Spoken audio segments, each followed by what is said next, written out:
Hello friends, welcome to lecture 3 of our KVS, NVS, EMRS PGT Physics Preparation Series. ये lecture series है physics की। आज हम जो टॉपिक डिस्कस करने वाले हैं वो है motion in straight line. Motion in straight line topic के जो सब टॉपिक्स है they are listed here. We will discuss all of them one by one. अब अगर मैं बात करूं कि इस टॉपिक में कैसे क्वेश्चन पहले पूछे गए हैं, I have checked both KVS and NVS examination of 2022। दोनों पेपर्स में जितने भी पेपर अवेलेबल हैं उनमें इस टॉपिक से 2 क्वेश्चन पूछे गए हैं, exact 2 question, and these question were MCQ questions, easy questions. So further जो नेक्स्ट एग्जामिनेशन आएगा, कोई भी हो EMRS, KVS या NVS, इस टॉपिक में से MCQ क्वेश्चन बनने के ही ज़्यादा चांसेस हैं और आप 1 या 2 क्वेश्चन एक्सपेक्ट कर सकते हैं। MCQ क्यों? क्योंकि इसमें ऐसा कुछ भी ऐसा सिलेबस में नहीं है जो कि डिस्क्रिप्टिव एग्जाम में पूछा जाए। Nobody is going to ask uniform और नॉन यूनिफॉर्म मोशन के बीच में डिफरेंस बताइए या एलिमेंट्री कॉन्सेप्ट ऑफ डिफरेंशिएशन और इंटीग्रेशन को डिस्कस कीजिए मोशन के लिए। They are not important from the exam point of view. So descriptive question इस टॉपिक से नहीं बनने के चांसेस है। You can expect no descriptive question from this topic, but you can expect MCQs। 2 तो मिनिमम आएंगे ही आएंगे और ये MCQs इजी रहने वाले हैं। If you have ample practice and good grasp over the concept of this topic, आप आराम से इसके MCQ को सॉल्व कर सकते हैं। Motion in a straight line is a topic of kinematics. Kinematics physics की वो ब्रांच है जिसमें हम मोशन को स्टडी करते हैं। Motion is studied without studying what has caused the motion. Motion किसकी वजह से हो रहा है हम वो स्टडी नहीं करते। मोशन में कैसे वेलोसिटी चेंज हो रही है, एक्सेलरेशन चेंज हो रही है, डिस्टेंस चेंज हो रहा है, हम वो सारी चीज़ें स्टडी करते हैं काइनेमेटिक्स में। पर ये क्यों हो रही है, किस वजह से हो रही है, it's cause it is not studied. Kinematics में ब्रॉडली 2-3 टॉपिक आते हैं। First being this rectilinear motion और motion in straight line, then motion in plane and then relative motion.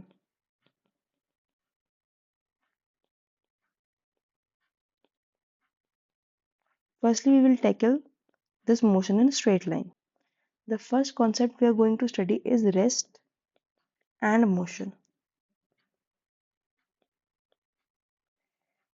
Rest and motion तो बहुत ही बेसिक कॉन्सेप्ट है rectilinear motion के या फिर मोशन इन स्ट्रेट लाइन के। रेस्ट क्या है? किसी ऑब्जेक्ट को कब कहा जाता है वो रेस्ट पे है? So rest is when the position of an object is remain unchanged with respect to an observer. Motion when the position of object changes with respect to an observer. दोनों definition में एक point note करने वाला that both the observations are made by an observer. एक observer ही decide करेगा कि जो object है वो रेस्ट में है या मोशन। इसलिए हम कहते हैं कि रिलेटिव कॉन्सेप्ट है रेस्ट का और मोशन का। Imagine that you two friends are travelling in a bus और a train. Both of you are sitting on your seats respectively. Now if I ask one of you to make observation on the other one, इसके according ये वाला person, this one, it is at rest. Similarly अगर ये वाला observe करे तो इसके लिए this one is at rest. तो अगर ऑब्जर्वर इसके साथ ट्रेन में ही है तो उसके अकॉर्डिंगली ये पर्सन रेस्ट पे होगा। हालांकि अगर कोई आपको प्लेटफॉर्म से देख रहा है,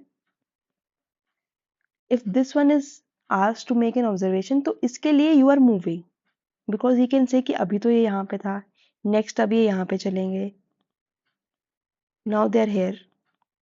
सो इसके accordingly you are at not at rest, इसके accordingly you are in motion. So इससे कंक्लूड किया जाता है कि रेस्ट और मोशन ये दोनों एक रिलेटिव कॉन्सेप्ट है। कोई ऑब्जेक्ट रेस्ट पे है या मोशन पे है ये डिसाइड करेगा उसको देखने वाला ऑब्जर्वर। ऑब्जर्वर ही जो है वो फाइनल कंक्लूजन बनाएगा कि कोई बॉडी रेस्ट पे है या मोशन में है। उसके अकॉर्डिंग अगर बॉडी का डिस्टेंस, उसकी पोजीशन चेंज हो रही है टाइम के साथ, तो then that body is in motion. अगर उसकी पोजीशन टाइम के साथ चेंज नहीं हो रही ऑब्जर्वर के अकॉर्डिंगली, तो फिर वो ऑब्जेक्ट जो है वो रेस्ट पे होगा। अब मैं कुछ टर्म्स डिस्कस करने वाली हूँ। हमने फर्स्ट चैप्टर में फिजिकल क्वांटिटीज पढ़ा था। अब कुछ बहुत ही बेसिक फिजिकल क्वांटिटीज हैं या टर्म्स हैं, आपने सुन भी रखी होंगी, आपको पता भी होगा। I am starting from very basic, नहीं भी पता होगा तो पता तो लग जाएगा। तो फर्स्ट टर्म जो मैं डिस्कस करूंगी दैट इज पोजीशन। पोजीशन क्या है? ऑब्वियसली किसी ऑब्जर्वर के रिस्पेक्ट में ही पोजीशन को मैं डिफाइन कर पाऊंगी। तो मान लीजिए हमारा कोऑर्डिनेट एक्सिस है, ये एक्स एक्सिस है, वाई एक्सिस है। इसमें ये जो ओरिजिन होता है, वी ऑलवेज एज्यूम कि हमारा जो ओरिजिन है, ओरिजिन पे हमारा ऑब्जर्वर प्लेस्ड है। Observer is an origin and with respect to observer कोई यहाँ पे एक ऑब्जेक्ट पड़ा है एट सम पॉइंट दिस, मान लीजिए पॉइंट ए पे, any vector which connects the observer to the object, it is called the position vector. Denote किया जाता है आर से। Now writing what a position is, position is, now if I define this position, it is a vector quantity which gives the location of object with respect to an observer. Now what is position? Position is a vector quantity. एक vector quantity है और ये vector draw कैसे किया जाता है? इस vector की टेल जो होगी वो तो होगी हमारी ऑब्जर्वर पे, और इसका जो हेड होगा वो हमारा होगा ऑब्जेक्ट पे। So I can say that vector is from observer to object. अब क्योंकि ये एक फिजिकल क्वांटिटी है तो इसका कुछ यूनिट भी होगा। अब पोजीशन वेक्टर एक लेंथ ही है, so unit is metre, unit metre है। और डायमेंशन की बात करूं तो dimension is unit as this. Moving on to the next physical quantity that is displacement.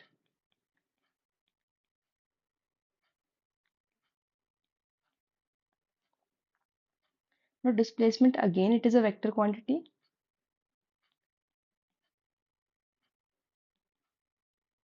Displacement we study the change in position. We study the change in position.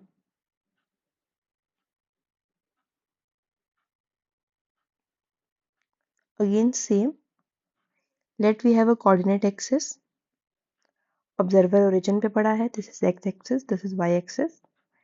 मान लीजिए ये point A है. हमारा जो ऑब्जेक्ट है it is initially at point A. ये इसका position vector हो गया RI, initial position vector.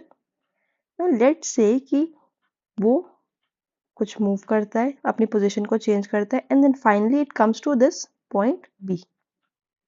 So this is, अगर हम यहाँ से ओरिजिन से एक पोजीशन वेक्टर ड्रॉ करें B की तरफ, now we will get a final position vector RF and B is the final position. Finally it is at this position.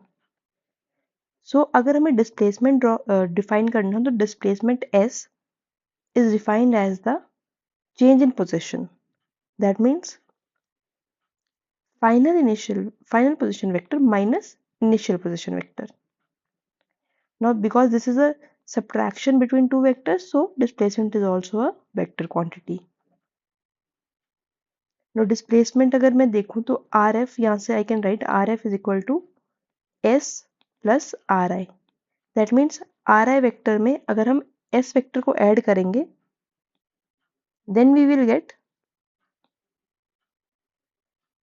our final position vector. This vector is S here. Moving on, कुछ properties लिखते हैं displacement vector की। सबसे पहले इसकी property that first it is a vector quantity. Vector quantity है। Now इस vector की जो टेल है that is at initial position, इसका जो हेड है it is at final position. So combining these, I can write that displacement vector is from initial point to final point of the body. Now I can also see that it is depending upon only upon the initial and final position. अगर अब ये object ऐसे घूम के जा रहा है तो भी डिस्प्लेसमेंट वेक्टर सही है. अगर मान लीजिए वो ये वाला पाथ लेता है तो भी डिस्प्लेसमेंट वेक्टर ऐसे ही आएगा. अगर वो ऐसे घूम के आता है तो भी जो हमारा डिस्प्लेसमेंट वेक्टर है वो ऐसे ही आएगा. So this displacement vector S it is independent of path and depends only upon the initial and final positions.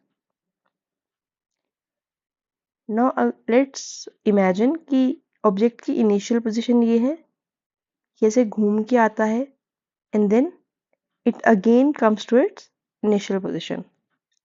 So its final position is same as its initial position.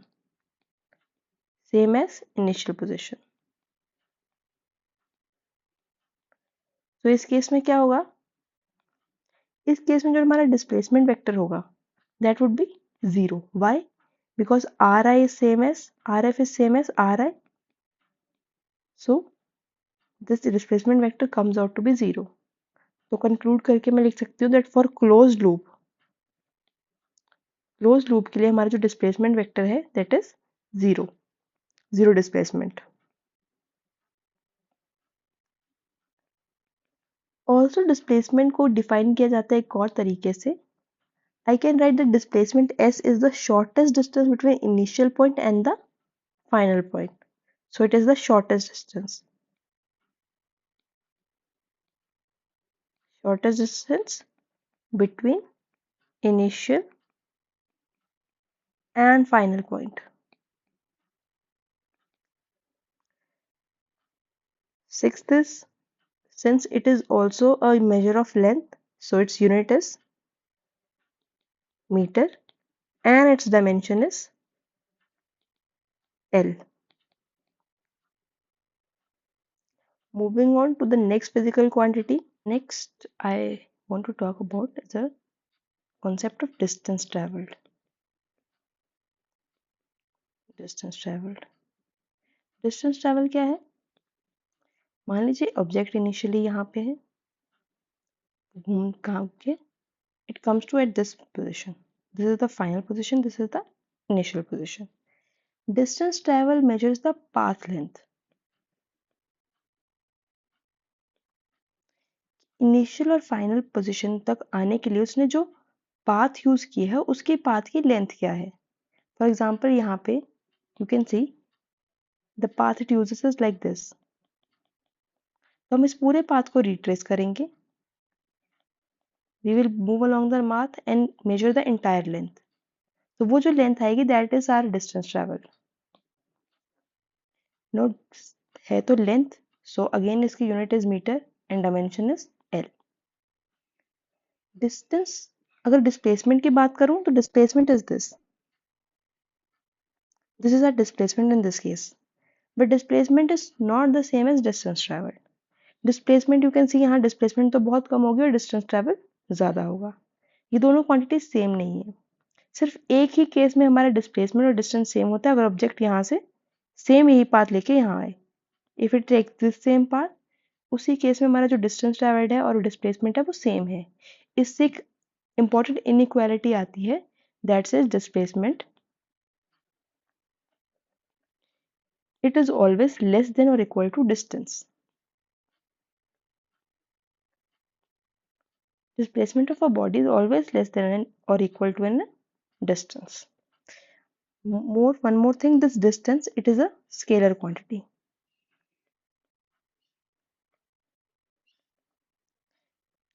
Displacement direction पे depend नहीं करती, total path पे depend करती है कौन सा path लो. तो अगर पाथ चेंज हो रहा है तो हमारी जो डिस्टेंस ट्रेवल्ड है वो भी चेंज हो जाएगा. So it is path dependent. Next, I will move to the physical quantity that is very important, velocity. Velocity study करते हैं, वो velocity दो टाइप की स्टडी करते हैं. एक तो हमारे पास आती है एवरेज वेलोसिटी और एक हमारे पास आती है इंस्टेंटेनियस वेलोसिटी.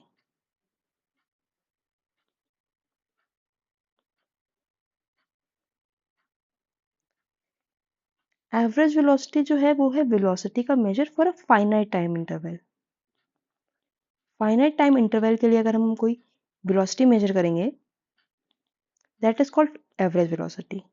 अगर हमें किसी बहुत स्मॉल टाइम इंटरवल है, बहुत ही छोटा कोई सेकेंड या सेकेंड से भी कम, तो उस केस में जो हम वेलोसिटी मेजर करेंगे दैट इज इंस्टेंटेनियस वेलोसिटी. हमारी जो एवरेज वेलोसिटी है, velocity itself is the change in position with respect to time और the rate of change of position.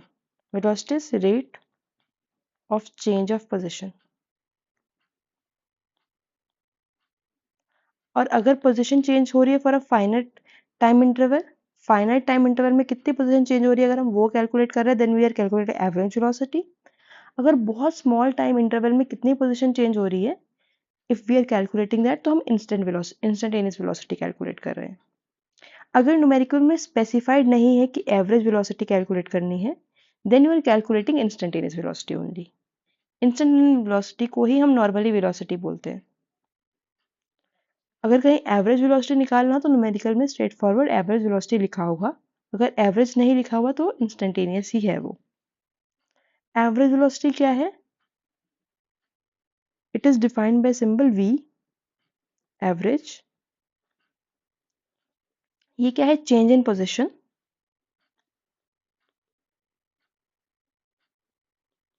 Divided by change in time.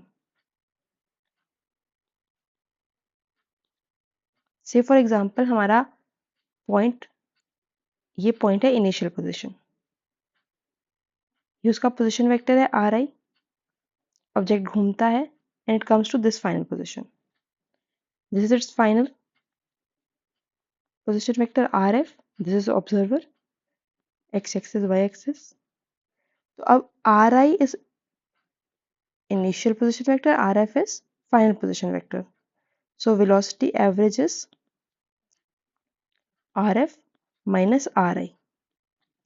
That object is here at T1 and object is here at it is T initial and it is T final. So the change in time is TF minus T initial. अब हम already जानते हैं RF minus RI is our displacement. Divided by TF minus TI, I can write it as delta T. So here you can see S is a vector quantity. So velocity is also going to be a vector quantity. अगर इसके unit की बात करें तो unit होगी metre पर second. Dimension होगी LT minus 1. ये यूनिट है और यही डायमेंशन है इसकी. अब बात करें कि वेलोसिटी कौन से केस में वेलोसिटी 0 होगी. वो केस जिसमें जो पाथ है it is a closed path. If I have RF is equal to RI या ऐसा केस जिसमें हमारी डिस्प्लेसमेंट 0 है उस केस में हमारी एवरेज वेलोसिटी भी 0 होगी. This is about the average velocity. Next instantaneous velocity. ये वो वेलोसिटी है जो हम मेजर करते हैं in a very small time interval. इसको हम लिखते हैं VINS.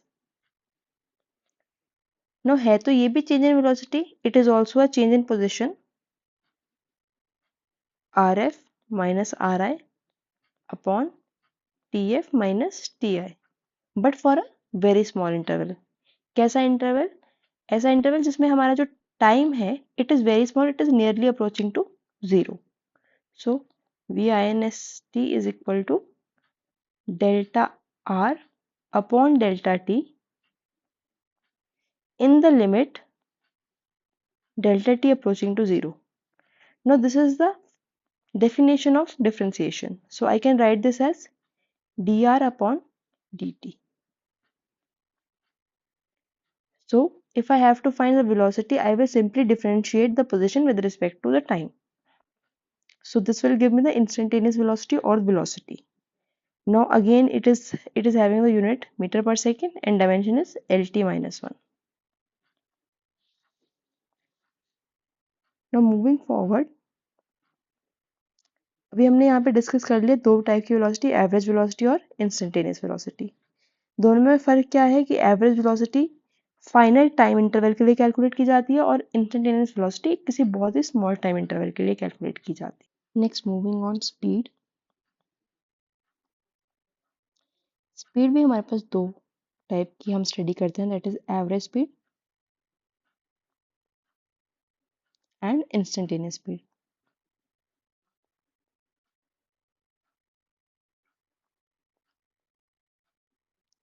Speed on a speed as a term, we define it as the total distance traveled in total time, the rate of change of distance.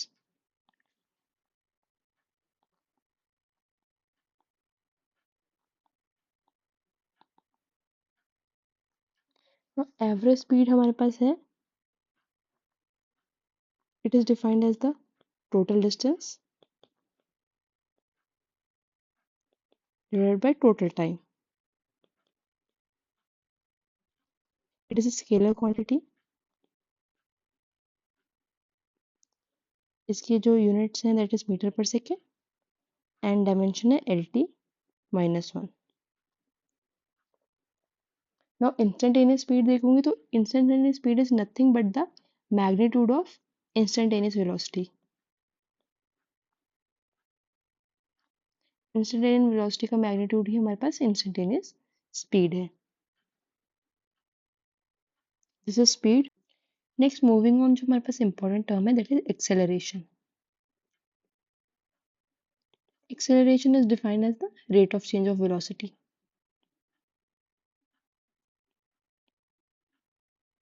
Again acceleration जो है हमारे पास average acceleration भी होती है और इंस्टेंटेनियस एक्सेलरेशन भी होती है। First we study average acceleration.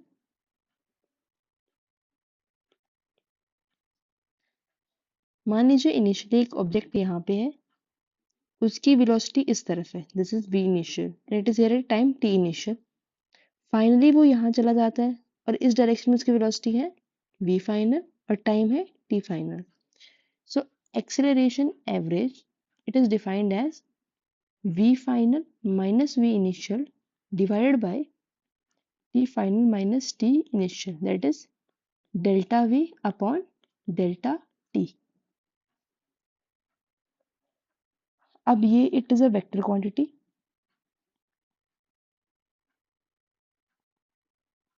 Next इसकी डायरेक्शन है along delta v. वेलोसिटी की चेंज की जो डायरेक्शन होगी वही हमारी एवरेज एक्सेलरेशन की डायरेक्शन होगी। Also it can be defined only for a finite time interval. Average हमेशा फाइनल टाइम इंटरवल के लिए डिफाइन किया जाता है।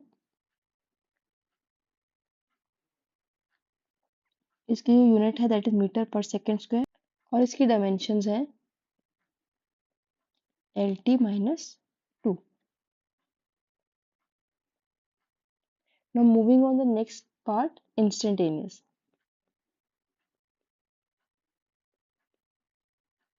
Instantaneous acceleration. It is the acceleration which is defined for a very short time interval. बहुत छोटे time interval के लिए हम इसको डिफाइन करते हैं।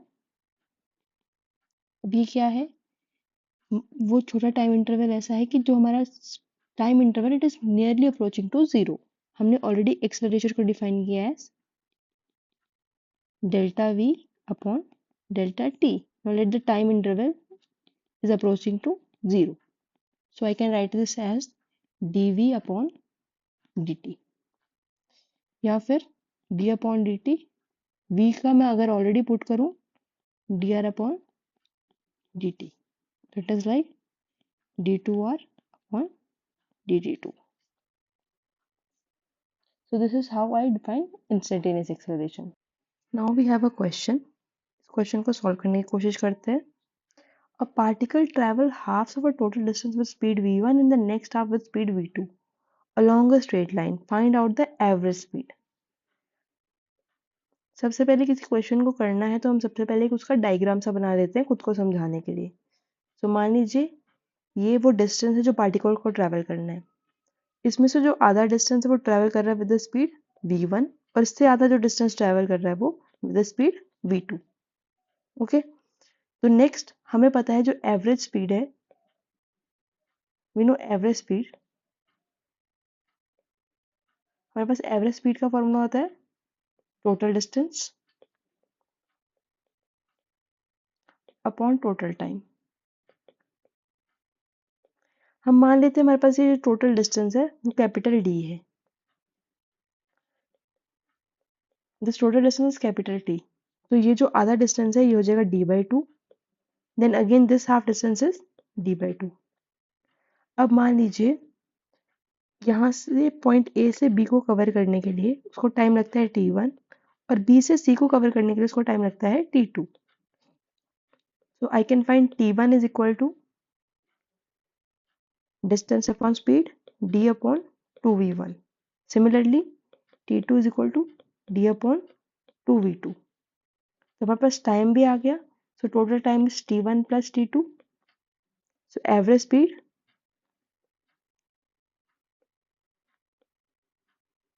I can write this as d upon 2v1 plus d upon 2v2. Take d common, 1 upon 2v1 plus 1 upon 2v2.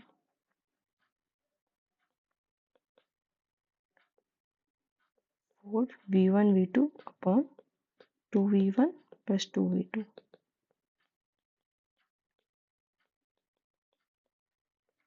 This is going to be the answer for average speed. अब एक question और try करते हैं. Next we have this question. ये JEE main का question है. Pause the video and try to solve it yourself. हमें दिया गया है acceleration x is equal to c naught T square minus 2 plus C T minus 2 whole square. And now option में देखें तो हमें बताना है कि इसकी एक्सेलरेशन क्या है और इनिशियल वेलोसिटी के लिए भी हमें चेक करना पड़ेगा. तो सबसे पहले let's check for its initial velocity. Velocity निकालने के लिए सबसे पहले हमें इसको डेरिवेटिव लेना पड़ेगा. So velocity is dx upon dt.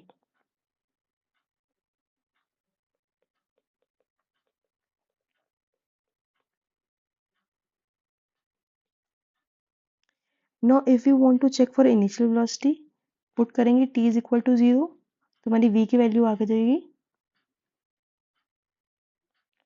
2c 0 minus 2. तो जब हमने t की वैल्यू 0 पुट की यहाँ पे तो हमारे पास आ गया 2c multiplied by minus 2 that is minus 4c. तो ये ऑप्शन तो इनकरेक्ट है. तो हमें एक्सेलरेशन फाइंड करनी पड़ेगी. So acceleration is dv upon dt. Again we substituted तो हमारे पास आ जाएगा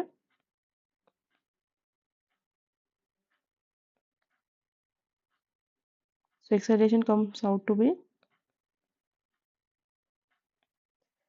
तो हम इनमें जब चेक करेंगे तो हमारा ऑप्शन सही जो है वो that is option number A is correct. This is what we are getting for acceleration.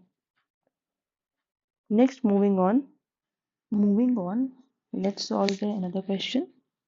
It was asked previously in JEE Main 2022. Very easy question.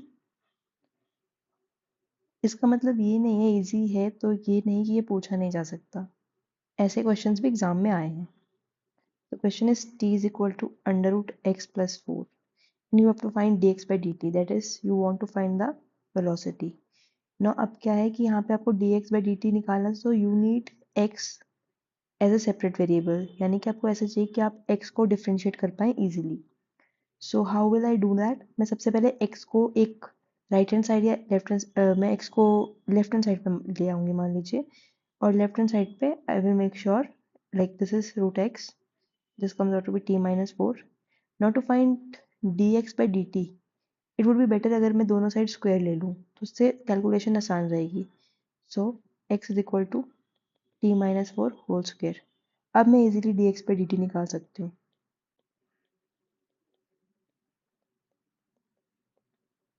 Easy. The next step is we have to find dx by dt at t is equal to 4. अब t की value 4 put कर दीजिए. Comes out to be 0. So here option B is correct. Let's see in another question. At time t is equal to 0, particle starts traveling from a height of 7 z centimeter and in a plane keeping z coordinate constant, that is z remain constant. At any instant of time, its position along the x and y direction are defined as 3t and 5t cube respectively. And at t is equal to 1, acceleration of particle will be, we have to find the instant, because it is saying t is equal to 1 at a particular instant. So this acceleration is instantaneous. So this acceleration is instantaneous. So now z is constant. So you need not to worry about z because it is not going to change with time. The only thing that is going to change with time is this x and y coordinate. Given that at some instant of time t, your x is 3t, and at some instant of time t, your y is 5t cube. So you can find vx as 3, vy as 15t square. Now ax is 0 and ay is 30t. So substituting the value for t is equal to 1. So at t is equal to 1, your ax will be 0 and ay will be 30. So your answer will be 30 y cap. Here y will signify the direction. So this is ay, so I write 30 y cap. So answer is B. So see, you might be thinking कि ये जो topic हमने पढ़े हैं वो बहुत basic हैं. But the thing is, many of you might have forgotten.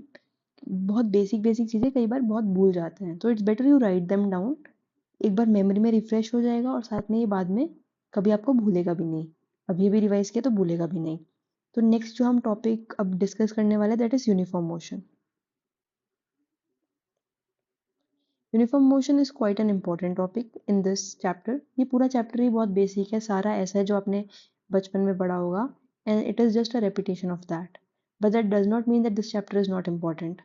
Question इसमें तो बनेगा ही बनेगा 2 नंबर का. तो यू कैन नॉट लिव कि हमें आता है और हम ये कर देंगे. हो सकता है वहाँ पे जाके आप कोई इंपॉर्टेंट फार्मूला भूल जाए, आपको कुछ याद ना आए, ग्राफ कैसे सॉल्व करना है you forget that.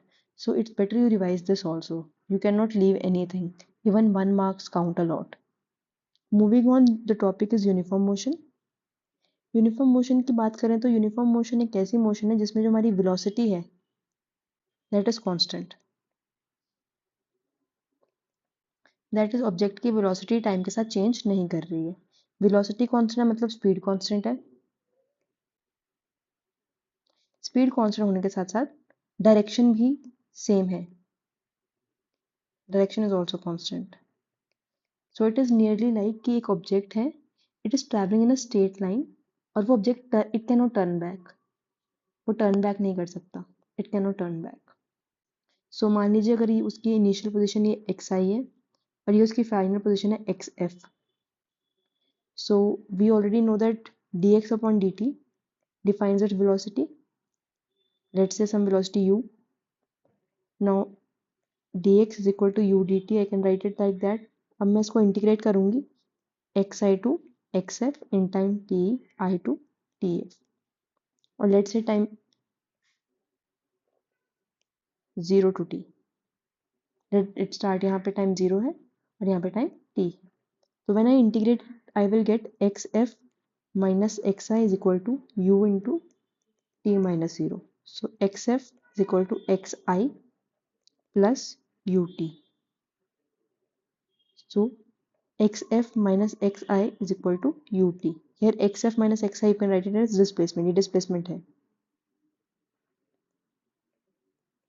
Now again this motion is a straight line motion. कोई turning back नहीं है. So this displacement is also the distance. Displacement या distance लिख सकते हैं. Both are u and t for uniform motion. Only for uniform motion I can write that distance and displacement are same and equal to u into t, where u is the speed or the constant velocity. Now moving on, अगर मैं इसके graph बनाऊं तो let's make it's graph. Graph में सबसे पहले हम discuss करते हैं acceleration time graph. We will always have time along the x-axis and other quantities along the y. So acceleration, you know, in uniform motion acceleration 0 रहती है. So time के साथ acceleration will remain 0. This will be the acceleration. It will remain 0. Next, moving on, I will draw the velocity time graph. This is time, this is velocity. So for a uniform motion, that velocity u, it is a constant quantity, and with the passage of time it will remain the same. So इसका graph कुछ ऐसा होगा, parallel to the x-axis. This u and remains constant. Moving on, next, if I discuss about the distance time graph, this is the s and this is the t. Now here this is x, ये हमारे पास s है, तो s, we know s is ut. Now this graph is not like a constant graph. Distance is changing with time. So what kind of graph we will have? It will be a straight line passing through the origin. This is s is equal to ut graph. Next अगर हम बात करें position time graph का, because syllabus में explicitly they have written position time graph. So position where time. So position time graph, that is we have to draw the graph of this equation. xf is equal to xi plus ut. So this is the final position, this is the initial position. यानी कि time t is equal to 0 पे it was already at some point. This graph would be a graph of same this kind, but at time t is equal to 0 it is not at 0. It is at some distance xi, some position xi. और फिर ये time के साथ it will be a straight line graph like this. तो ये हमारा y axis पे intercept है xy. तो अभी आपको पता है कि इस इक्वेशन से देख लीजिए, it is the same equation as straight line equation. y is equal to mx plus c. तो m here is slope. Comparing these both equations, we know जो स्लोप है, slope of distance time graph, it gives the velocity, velocity of the motion. Again अब यहाँ पे position time graph देखेंगे तो slope of position time graph, it also gives the velocity.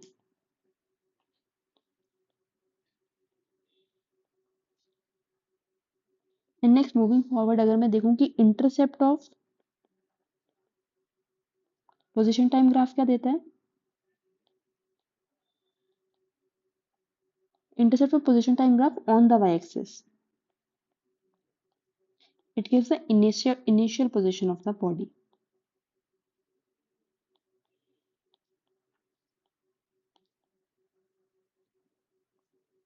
So कई बार numericals में आपको डायरेक्टली नहीं दिया होगा वेलोसिटी की value, they might have given the graph और आपको स्लोप निकालनी है. Slope can also be found as tan theta.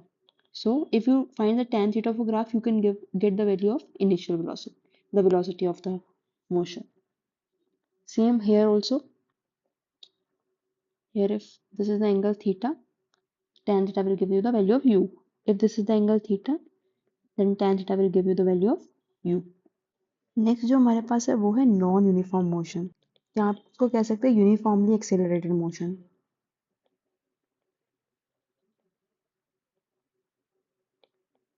सबसे पहले जो नॉन यूनिफॉर्म मोशन है उसमें क्या है, हमारी जो वेलोसिटी है it is not constant. Velocity constant नहीं है तो जाहिर सी बात है उसकी कोई एक्सेलरेशन होगी. Now let's say that the acceleration is constant. That will be a uniformly accelerated motion. Non-uniform motion, that velocity is not constant and there would be some acceleration. तो वो acceleration अगर constant है तो uniformly accelerated motion. Now हमें पता है that acceleration E is dv by dt. I can write dv as, again integrating both sides. See the velocity change from u 2v in time 0 to t.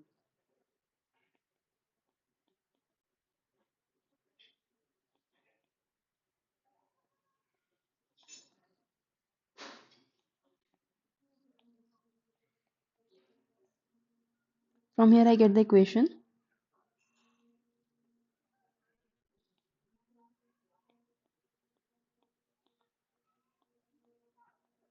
It is like v is equal to u plus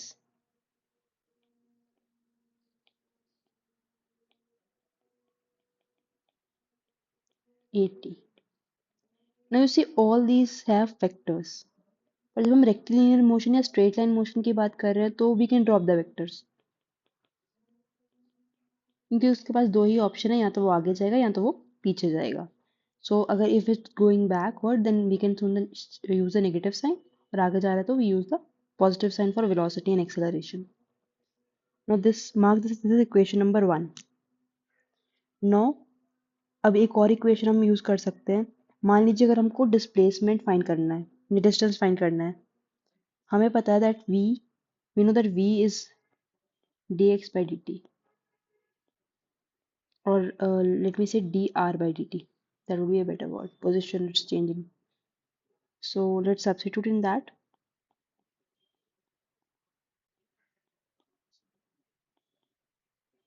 Again,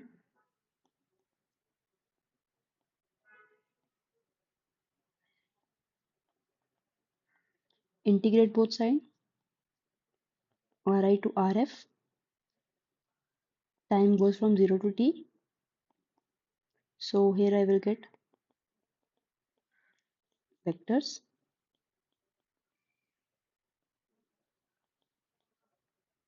So एक और equation जो हमारे पास आएगी rf minus ri, that is ut plus half at square. Now this rf minus ri gives you the displacement. So I can clearly write s is equal to ut plus half at square. This is equation number 2. Scalars की term में निकला तो distance is equal to ut plus half at square. Next move करेंगे. मान लीजिए अगर equation number 1 और equation 2 में से if I want to eliminate t, so this equation will be s is equal to u v minus u upon a plus half a v minus u upon a whole square. अब जब मैं इस equation को solve करूंगी तो I will get v square minus u square is equal to 2as. This is our equation number 3.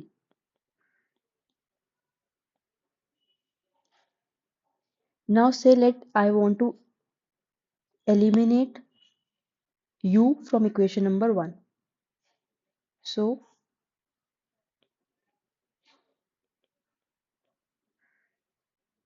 equation number 2 I want to eliminate u. So I can write s is equal to, in terms of u I will write u minus v minus at t plus half at square.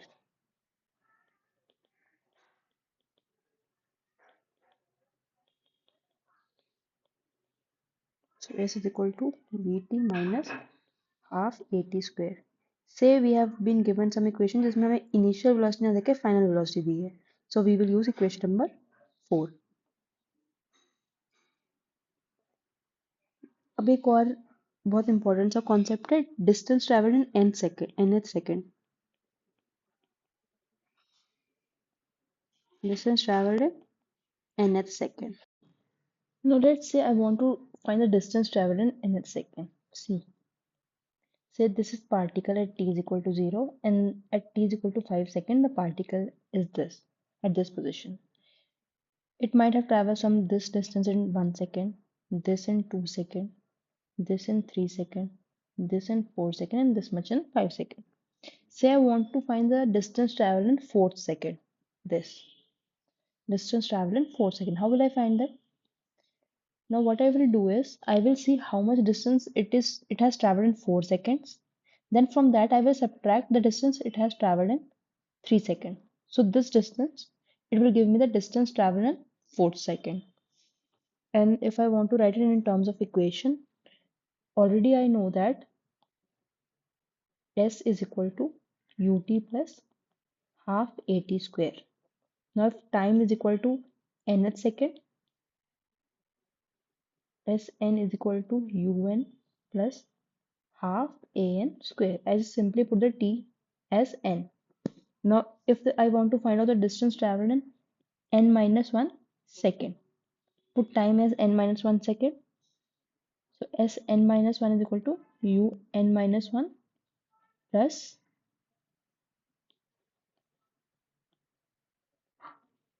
half a n minus 1 whole square.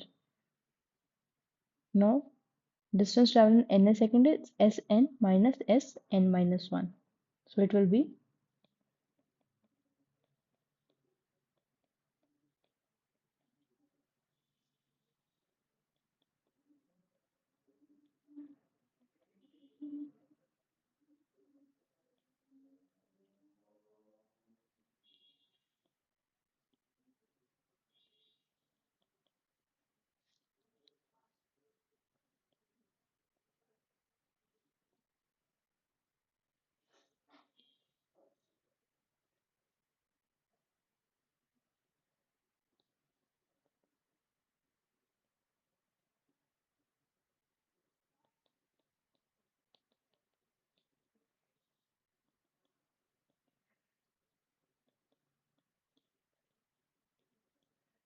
this will give us the distance traveled in n second. All these relations, ये जो भी 5 relations हमने discuss किए हैं, ये सारे relation uniformly accelerated motion के लिए. इन सब इक्वेशंस में जो कॉमन है that is they are discuss only for uniformly accelerated motion, जिसमें हमारी एक्सेलरेशन जो है वो कांस्टेंट है. अब कुछ एक दो पॉइंट्स और है. Let's discuss the velocity time graphs for our motions, non-uniform motion. Say if acceleration is constant. So the acceleration time graph would be like this. This is our acceleration constant. Time on the x-axis and acceleration on the y-axis. Next, if I write the velocity time graph. Here we know we have this formula v is equal to u plus at. Now here the u is the initial velocity, a is acceleration. So initially at time t is equal to 0, the object is at u. U is the intercept on the y-axis. And it is a straight line like this. So if I find tan theta of this graph, I will get the value of acceleration. So the slope of velocity time graph for non-uniform or uniformly accelerated motion.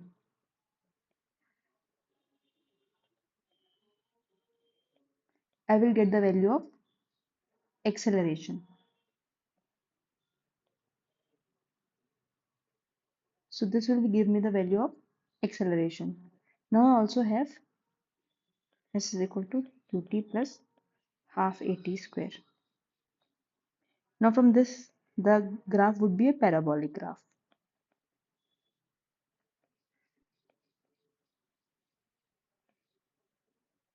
This graph gives the displacement of a body in a uniformly accelerated motion. The graph is parabolic, open upward. At time t is equal to 0, displacement is 0, so it starts from the origin.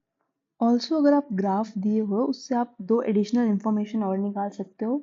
पहला, velocity time graph से आप displacement कैसे निकालोगे? You will find the area under the graph. You have to find the area. और acceleration time graph से आप कैसे निकालोगे change in the velocity? Again you have to find the area. For example let's see this is our acceleration time graph. मान लीजिए इस time interval और इस टाइम इंटरवल के बीच में आपको निकालना है कि how much the velocity is changing. So what you simply do is you find this area. If you get the area, use the simple formula of a rectangle. If you get the area, you can tell what is the change in the velocity. Let's discuss this PYQs. ये PYQs हैं जो इस topic से पूछे गए हैं. Now this question was asked in NVS 2022. You can see it is also a very easy question. Position दी हुई है with in terms of time. So आपको निकालना है यूनिफॉर्म स्पीड. इसको आप कैसे अप्रोच करेंगे? आपको यूनिफॉर्म स्पीड निकालनी है. That means speed must be constant. जो स्पीड आनी चाहिए it should not be dependent on time. उसकी इक्वेशन में टाइम नहीं आना चाहिए. Simply you will differentiate all these equations और जिस इक्वेशन में टाइम नहीं आ रहा है वो आपका करेक्ट आंसर होगा. You can pause video here and write the answer in the comment section. You can write it as question number 1. Moving on to the next question. This is question number 2. Again asked in the same paper, NVS 2022. Same topic से दो question आए हैं इस paper में. Same paper में दो question आए हैं. Again, velocity is given in terms of time and you have to find the average acceleration between these two times. Duration दी हुई है. You know the formula of average acceleration. You can use this to find the velocity. Find the answer and write it in comment section. Again, this is question number 3, asked in KVS 2022. अब देखेंगे ये similar question है जो NVS में आया है. बहुत ज़्यादा सिमिलर है उससे. सिर्फ ये वैल्यूज चेंज है, बाकी क्वेश्चन सेम है and what you have to find वो भी सेम है. अगेन सेम टाइम से अप्रोच करेंगे. This is question number 4, again asked in KVS, same paper, same type जो एनवीएस में पूछा गया था, बस वैल्यूज चेंज है और सेम टाइम से आपको इसको अप्रोच करना है. ये तो वो क्वेश्चन है जो प्रीवियस ईयर में आया. Next I will give you some practice questions. These are some 6 practice questions. ये JEE main previous years हैं. This will help you in solving these type of question from this topic. You can solve the questions easily if you practice all this. Exam में आएगा तो आपने tough questions भी कर लिए होंगे, easy questions भी कर लिए होंगे. अब try to solve these questions on your own and write the answer in the comment section. You can pause the video here and solve them.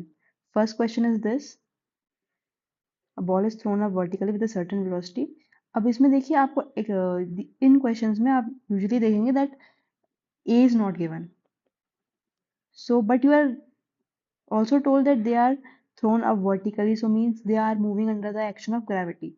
So you can take A as G. So this is one thing that you will do in these questions mostly. This is the 5th question. This is 6th question.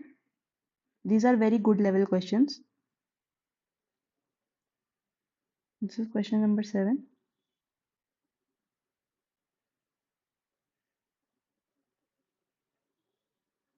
Question number is a graph based question. इसमें जो भी आपको पता है graph के basis में जो भी मैंने पॉइंट्स दिखाए हैं उसको यूज करके आप इसको सॉल्व कर सकते हैं. Next question number 9th is also a graph based question.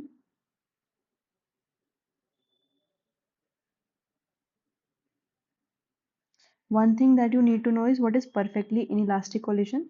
If you know, it's good, and if you don't know, I'll just tell you. In perfectly elastic collision, if a body strikes the other body, after collision they will stick together and they will move as one. Collision से पहले अगर वो अलग अलग जा रहे थे तो collision के बाद they will stick and then they will move together with a common velocity. So this type of collision is perfectly inelastic collision. Based on this, you can solve this question.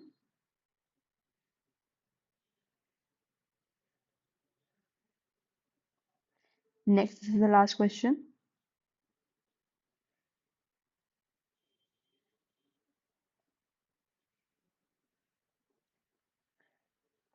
For first questions, they were PYQs, and these last 6 questions are also PYQ of JEE Main. And try to solve all of them. Write the answer in the comment section.